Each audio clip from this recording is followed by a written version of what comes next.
अजदुद्दीन ओवैसी की party AIMIM ने बिहार विधानसभा चुनाव 2025 में महागठबंधन के साथ गठबंधन करने के संकेत दिए। दरअसल अभी तक ओवैसी एनडीए और इंडिया गुट की पार्टियों से एक समान दूरी बनाकर रखते थे। एनडीए विरोधी पार्टियों एआईएमआईएम को हमेशा वोट कटवा के रूप में देखती रही है। हालांकि ये आरोप काफी हद तक सही भी रहा है कि एआईएमआईएम के चलते एनडीए के आगे विपक्ष कमजोर हो जाता रहा।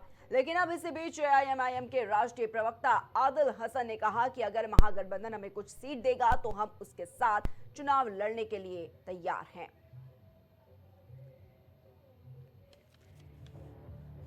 तो बिहार में मुस्लिमों की संख्या की अगर बात करें तो 17% की संख्या मुस्लिमों की है बिहार में, और आबादी का लगभग 45 से 75% सीमांचल में रहता है। 17% लगभग। तो बिहार में मुस्लिमों की जो संख्या है उस पर बात कर रहे हैं। आबादी का लगभग 45 से 75% सीमांचल में रहता है। तो अगर ओवैसी गठबंधन की ओर बढ़ते हैं तो किस तरीके से जो मुस्लिम वोट बैंक है उनको अपने पाले में करने की कोशिश साफ तौर पर देखी जा रही है। और इसी के चलते आबादी का जो लगभग 45 से 75% सीमांचल है वो मुस्लिमों का ही है। प्रदेश में मुस्लिम समुदाय की जो भागीदारी है, बिहार में मुस्लिम आबादी 17.70% है। जाति आधारित सर्वेक्षण में आंकड़े आए सामने।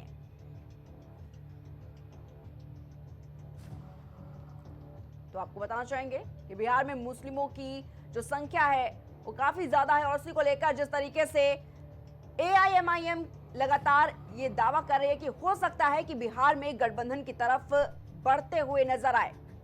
और इसी के चलते आपको बताना चाहेंगे कि एक बड़ा फायदा जो है वो पार्टी को मिल सकता है, क्योंकि जो बिहार में मुस्लिम समुदाय की भागीदारी है वो लगभग 17.70% है। और इसी को लेकर जो मुस्लिम वोट बैंक की अगर बात करें तो मुस्लिम वोट बैंक जो है वो अपने पाले में कर सकती है। वहीं जाति आधारित सर्वेक्षण में जो आंकड़े हैं वो सामने आए हैं।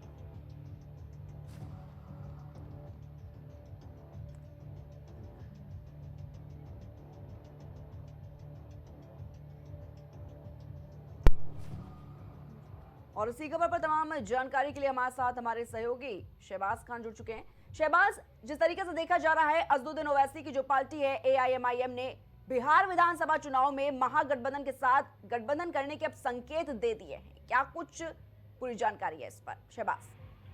देखिए, बिल्कुल, अगर प्रिया ये अगर बिहार में अगर इस तरीके का कोई अपडेट या कुछ तरीके की हलचल अगर चल रही है तो ये फिर महागठबंधन के लिहाज से अगर देखेंगे तो फिर इसको महागठबंधन के का इसका पॉजिटिव असर इस पर पड़ सकता है।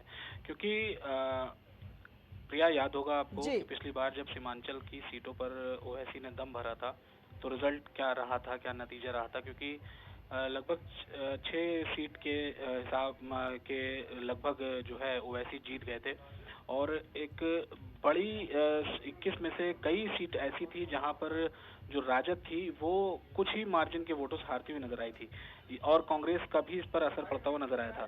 तो जाहिर सी बात है कि अगर एआईएमआईएम ने हमेशा जो अगर बात करें, क्योंकि वोट कटवा के नाम से जानी जाती है ये पार्टी, और महागठबंधन का साफ तौर पर कहना रहता है कि ये बीजेपी की बी पार्टी के तौर पे काम करती नजर आती है। बिहार में जब पिछली बार मुझे अच्छे से याद है कि जब ओवैसी ने चुनाव लड़ने का मन बनाया था, ऐलान किया था, तब उनका काफी विरोध हुआ था और कई तरीके के आरोप लगाए जा रहे थे कि वो सिर्फ इसलिए यहाँ पर आ रहे हैं क्योंकि वो बीजेपी को सपोर्ट कर पाए, जिता पाए।